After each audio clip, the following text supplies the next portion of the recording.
The next principle I call giving up your personal history. And I learned it from a man named Carlos Castaneda, who once said that one day, he said, I finally realized that I no longer needed a personal history. And just like drinking, he said, I gave it up. And that, and only that, has made all the difference in the world.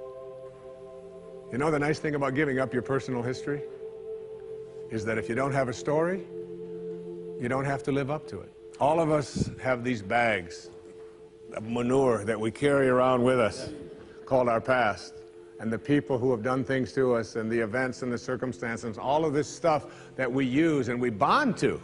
And we bond ourselves to these wounds of our past, and we identify ourselves on the basis of these wounds. And every once in a while we set it down and we reach in there and we smear it all over ourselves.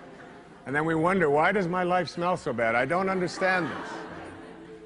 When in fact, the now, this moment, merging yourself into the now, means that you may have been in a relationship. I had a woman from Holland who came over to see me, whose husband had left her after 25 years. She had 4 children, and she just had been on the verge of suicide. And she was losing weight, and she was depressed, and she was taking all kinds of drugs for it, and she was getting sicker and sicker because she just couldn't get over it. And she came to a book signing that I was doing at a bookstore down in Florida. And she said, you've got to say something to me. You've got to say something to me that will help me to get over this. And I told her this line. I said, give up your personal history. Merge yourself here, now, into this moment. And those 25 years are something, if you want to understand how to do it, think of your past as, oh, this hat. And this is your past. Now, you can't just set this thing down over here and walk away from it and give up your personal history, because you'll always have it there to look back at. What you do is you pick up your past and you embrace it.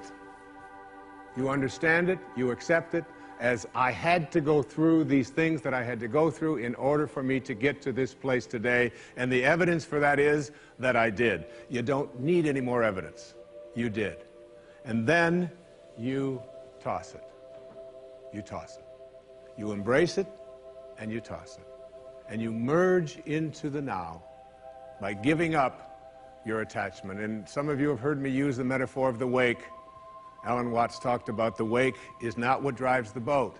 The wake is just a trail that is left behind. That's all it is. And so is the wake of your life. And the wake doesn't make the boat go, and neither does the wake of your life, the reason why your life is going in the direction that it is.